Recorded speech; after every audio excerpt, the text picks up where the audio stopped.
Humanamente hablando, un pacto es un contrato o acuerdo entre dos o más partes. Bíblicamente, el pacto es la manera a través de la cual Dios ha escogido comunicarse con nosotros, redimirnos y garantizarnos vida eterna en Cristo Jesús. Las verdades reveladas en la Biblia son la base del cristianismo, y la Biblia es el documento del pacto, y tanto el Antiguo como el Nuevo Testamento son en realidad los pactos Antiguo y Nuevo. En la Biblia hallamos un modelo con respecto a los pactos. Básicamente, tal modelo es como sigue. Primero, tenemos la parte que toma la iniciativa. Se describe a sí misma y lo que va a hacer. Segundo, posteriormente viene una lista de obligaciones mutuas entre las partes que intervienen. Y finalmente está la sección que trata de las recompensas y castigos relacionados con el cumplimiento o el quebrantamiento de ese pacto. Un ejemplo de este pacto son los 10 mandamientos, los cuales cumplen este modelo y son por lo tanto un documento de pacto. El pacto es la forma como Dios inicialmente decidió tratar con la humanidad. Sabemos esto a partir del estudio del pacto eterno mencionado en Hebreos 13:20. Y el Dios de paz, que resucitó de los muertos a nuestro Señor Jesucristo, el gran pastor de las ovejas, por la sangre del pacto eterno. En este pacto, Dios el Padre y el Hijo llevaron a cabo un acuerdo con relación a los elegidos. Este pacto fue establecido antes de que el universo fuera creado y consistía en que el Padre le prometía al Hijo traer a él todos aquellos que le había dado. Juan 6:39. Y esta es la voluntad del Padre el que me envió, que de todo lo que me diere no pierda yo nada, sino que lo resucite en el día postrero. Para que este pacto se cumpliera, el Hijo tenía que cumplir su parte. Tenía que hacerse hombre. Colosenses 2:9. Porque en él habita corporalmente toda la plenitud de la deidad. Cuando Dios Hijo se encarna en la persona de Jesús, o sea, al tomar humanidad, es hecho un poco menor que los ángeles. Hebreos 2:7. Le hiciste un poco menor que los ángeles, le coronaste de gloria y de honra, y le pusiste sobre las obras de tus manos. El Hijo estaría sometido a la ley, Gálatas 4:4 y 5.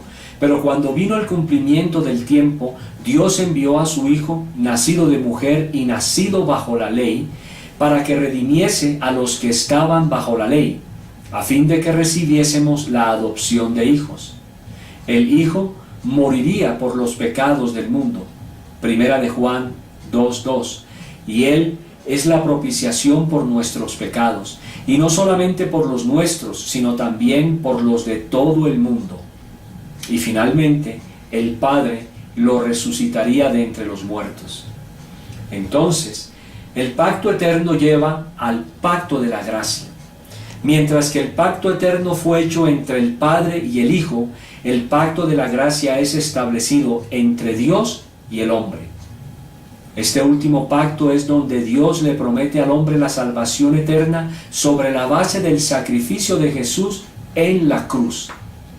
Tal pacto se manifiesta en nuestro mundo en una sucesión de pactos adicionales que Dios hizo con Abraham, Noé, con los israelitas en el monte Sinaí, con David, con los creyentes en el nuevo pacto, etc.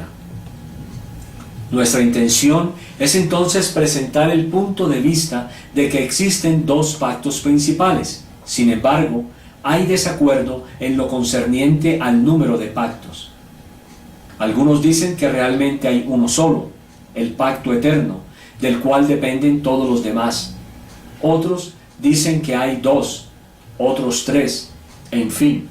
Pero realmente no existe una respuesta absoluta. De todos modos, comprender la noción de pacto es importante por varias razones. 1. vemos que Dios trata con el hombre en una relación de pacto. 2.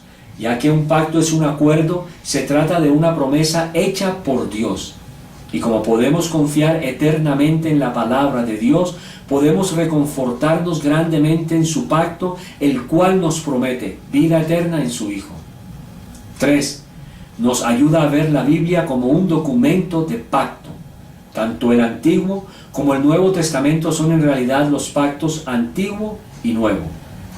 4. Considerando al pacto como marco de referencia en el cual la Biblia fue escrita, podemos entenderla mejor, así como también entendemos mejor cómo Dios trata con nosotros y acerca de nuestras responsabilidades para con Dios, así como las de Dios hacia nosotros. 5. Podemos entender mejor los símbolos usados por Dios en la ratificación del pacto, la cena del Señor y el bautismo. Ahora bien, ¿cuáles son los requisitos y promesas en el pacto eterno?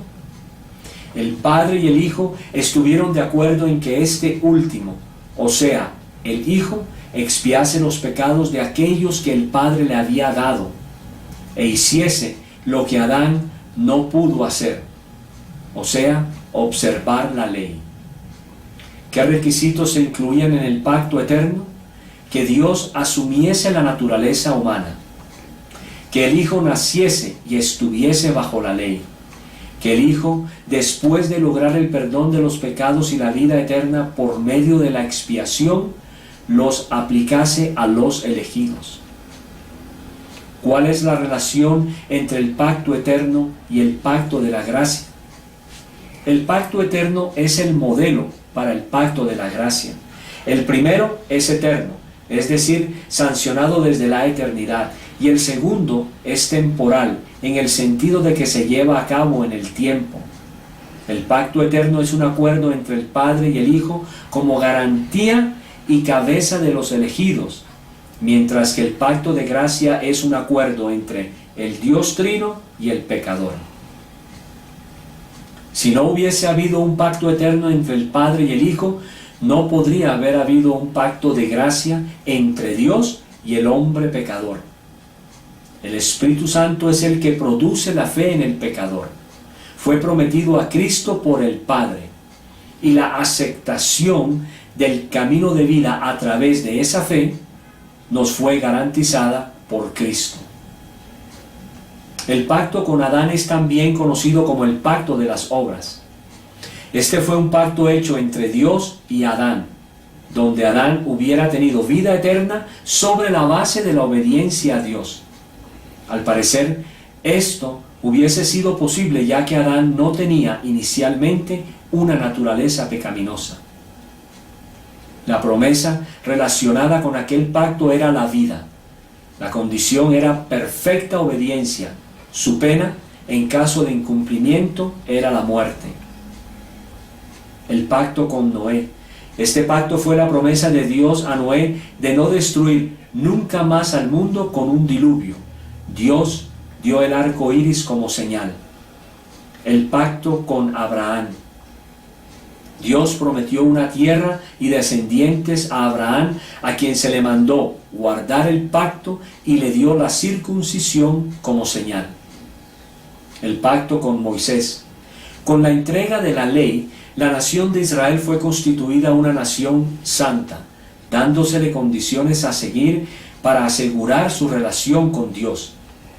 El pacto fue ratificado por un sacrificio y el derramamiento de sangre. El pacto con David. Dios le dio a David una promesa de que sus descendientes tendrían un reino eterno y serían conocidos como hijos de él. Recordemos que fue a través de la descendencia de David que Jesús nació. El nuevo pacto. Este es el nuevo pacto de la era mesiánica, cuando la ley de Dios sería escrita en los corazones de los hombres. Este pacto fue prometido en el huerto del Edén.